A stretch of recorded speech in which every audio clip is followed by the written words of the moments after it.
Alright guys, it's about time. I'm about to go downstairs and give my first public speech here at the ASET conference, and I'm taking one little thing with me. I found a guitar pick at the airport and it's reminded me, just think like a rock star, Jared. Rock stars aren't nervous. I can do this, I can do this. Now, let's get it, bring my good luck charm, and let's give a wonderful speech. Here we go. Hello everyone, my name's Jared Beckwith. Today I'm giving my first public speech. Yeah, right. So I'm sure a lot of you guys are familiar with my YouTube videos, but I'm venturing out and giving a public speech today. So, but one interesting thing I learned: when you put yourself in new situations, we have genes in the central nervous system that when you put yourself in these new situations, they actually code for new proteins, which are the building blocks of new structures in the brain, and become more of a complete person. So I'm currently working on that today. So I have a lot of exciting things to show you guys, and let's get into it. So my presentation is on blind source separation methods for automatic EEG artifact removal. Complicated title, but essentially removing artifacts from the EEG. Now, in the beginning, when I started out as an EEG tech, I realized that we had a problem. I try to pay attention to everything that's going on in the lab, and I saw that EEG techs and both doctors alike were complaining about artifacts obscuring the data. So a real example from my hospital, so we had one of my coworkers who did an EEG, and the whole EEG, despite their best efforts to try to get the patient to relax, and maybe they had altered mental status or something, the whole record was covered up with muscle artifact, and the doctor wasn't able to read the study at all. So the patient had to redo the EEG, and that's unfortunate for the patient. You know, you don't want them to have to do things twice. So, but currently we have things like the high frequency filter to help lessen muscle artifact. And high frequency filter, it helps out a little bit filtering out muscle artifact, but it can also filter out actual brain activity as well. So it's not really a perfect solution. So I've been investigating a better way of filtering EEGs, so that way doctors aren't still using the outdated high frequency filter to filter out muscle artifact. So just to show you guys a little example of what I'm talking about when I talk about artifact reduction. So here we have an EEG, just a regular EEG with some eye blink artifact and also some muscle artifact over there on the left side. And with the press of a button, we can reduce the artifact and make it disappear. But as EEG techs, we know that, there's a little bit of nuance to this, especially with eye blink artifacts. Sometimes eye blink artifacts can give us valuable information, like when we're testing the reactivity of the EEG, we ask the patient to close their eyes, and the eye blink artifact gives us a nice indication that the eyes are closed, and we can see the reactivity of the EEG. So you don't always want to filter out eye blink artifacts. But on the other hand, sometimes we'll have more complicated cases, patients in like the ICU, for example. Sometimes they'll be doing some weird stuff with their eyes, and we won't have eye monitors on them. So, you don't know if something's like FERDA or if it's just weird eye movement. So if you're able to reduce eye blink artifacts, and also lateral eye movement as well, that can come in pretty handy. So other artifacts that we can reduce, in this example, we have an electrode pop here at F3, and you can do the same exact thing, reduce the electrode pop, and as you can see, the underlying brain activity it's not changed, and we just get rid of the artifact. So how do we do this? How is this even possible? Well, it's through a technique called blind source separation. So a good way to think of this is as a musical song. So in a song, it's made up of many different instruments. In this example, you have the bass, you've got the saxophone and you got the trumpet. All three of these instruments playing together make up a song. And what blind source separation attempts to do is to take the song with all these instruments mixed together and separate them out into their each individual instrument. Now, an EEG is very similar to this because there are many different electrical signals that make up an EEG. Now, we can use a blind source separation technique called independent component analysis, or ICA. As I said earlier, we have different electrical signals that make up the EEG, such as eye blinks, muscle artifact, electrical noise, EKG, lateral eye movement, tons of different things. So the idea behind this is to take the original EEG, separate it out into these statistically independent components, such as blinks, muscle, line noise, EKG, eye movement, brain activity, and then get rid of the ones that are artifactual and keep the brain activity. So let's look through some independent components. So once you perform independent component analysis, it's going to give you a list of these different independent components. Now, how do you tell which is which? So let me show you guys a few examples. Here we have a brain independent component. It's good to know what does brain activity look like before we look at the artifactual ones. So here we have the topographic map. It's kind of like a heat map of the brain. So you see there's red in one specific area, but you can also see it spreads to the surrounding area. And that's what is called having a field. We all know that brain activity has a field. Things like electrode pops don't have a field, they're isolated to one specific area. So that's one clue. And if you look at the frequency spectrum, it is maximal at 10 hertz. So that's a clue that this is a normal patient and it's probably brain activity, because brain activity is usually around, 10 hertz. Next, we can look at different artifacts. So here we have an eye blink artifact. When we look at the topographic map, the little heat map there, it's all concentrated around the eyes. And if you look at the time series here, you can see these little flicks upward. Looks just like an eye blink, so it shouldn't be too hard to recognize. And then on the frequency spectrum, it's pretty low frequency because eye blinks don't happen that often. Also, along with vertical eye movement, eye blinks, we also have lateral eye movement. On this one, you can see the red is around the right side of the eyes, so they're probably looking to the right side. And on the time series, it looks like a little bit of lateral eye movement.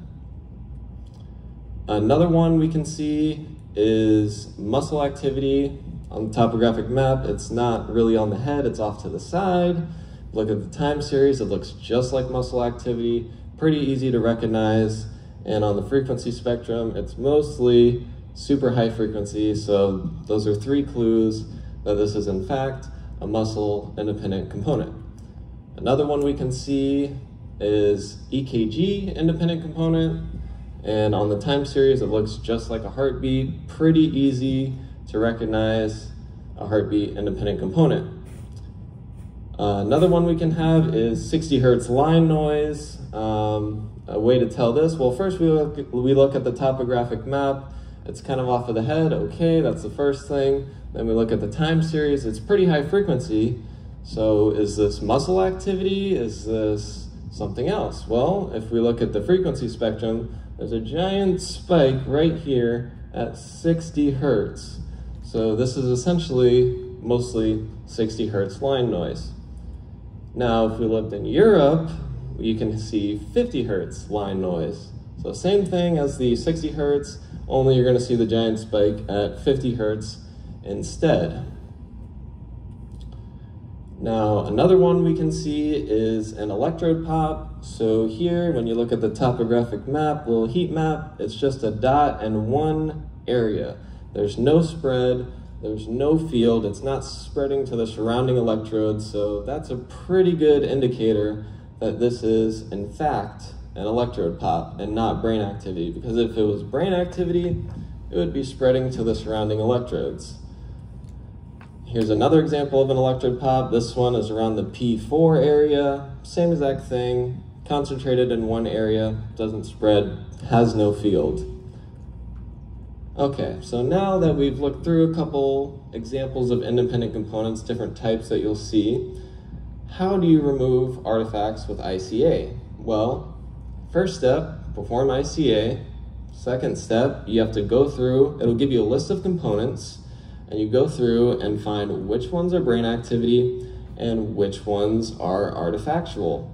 Once you pick out which ones are the artifact, which ones are the brain, you can remove the ones that have artifact in them and then reconstruct the signal without the artifact, just leaving the brain activity.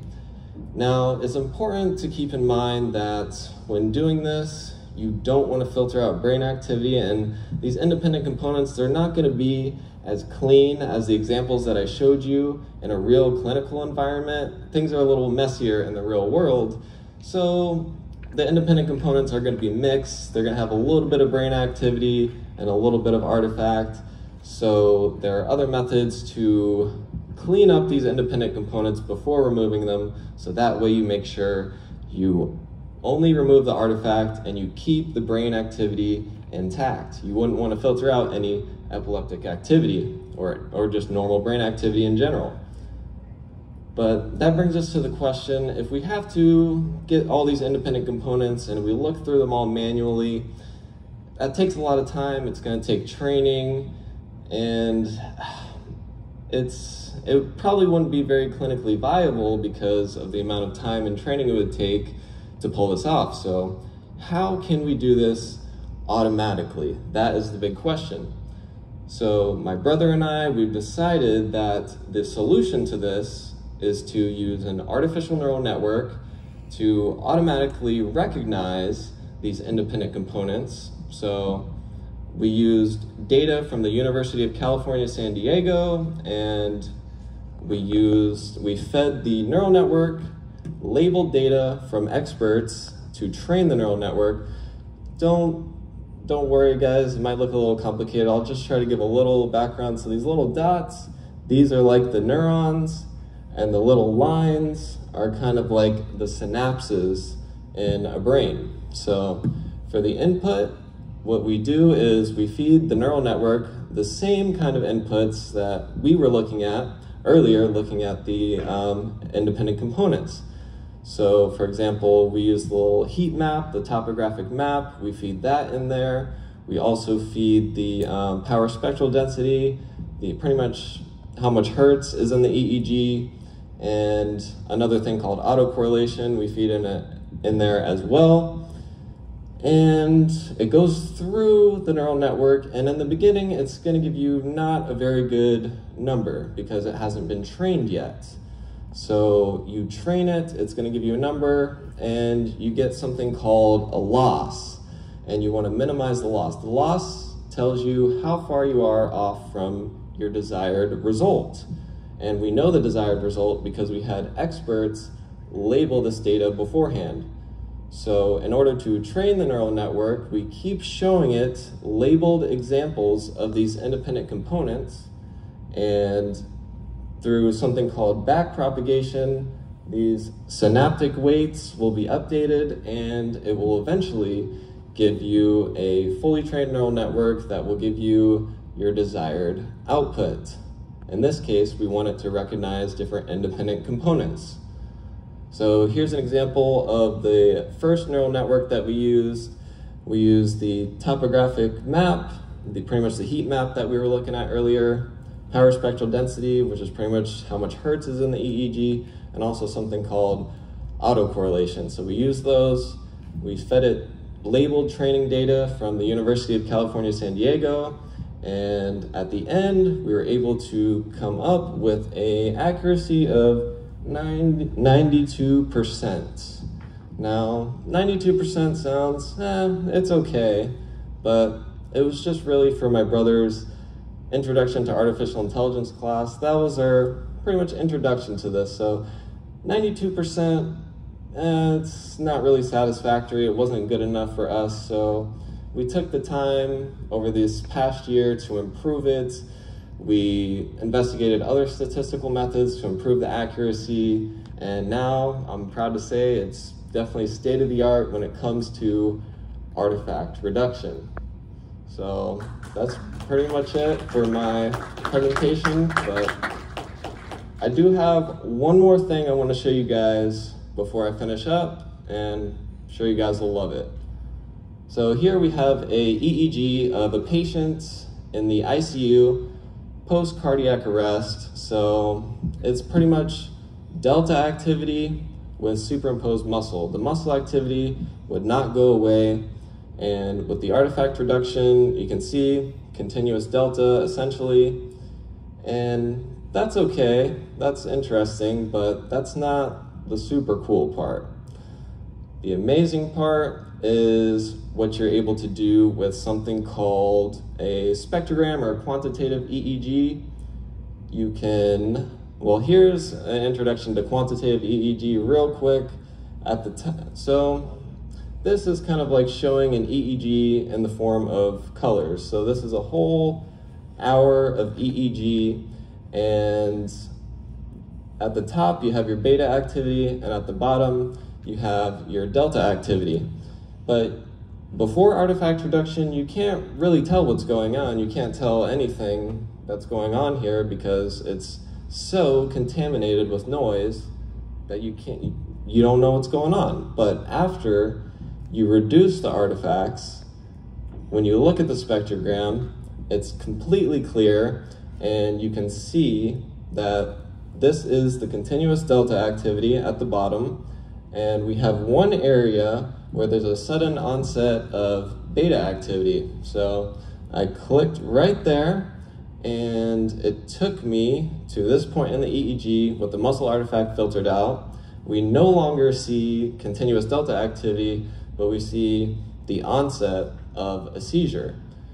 Now, something like this is super helpful in a long-term monitoring setting where maybe you're monitoring 4 patients. Maybe they got you doing intermittent monitoring and you got over 4 patients. It's a little overwhelming, and this can help you go through many EEGs much more efficiently. You'll be able to see the points of interest much quicker, and you'll be able to, like for example, we could click here and mark the ictal start for the doctor and then the ictal end for the doctor, make it as easy as possible on them. And if you've never seen a spectrogram before, it's not too complicated, but once you learn how to use it, I think you will never go back, because it makes, at least if you do long-term monitoring. If you do only routine EEGs, this doesn't really apply.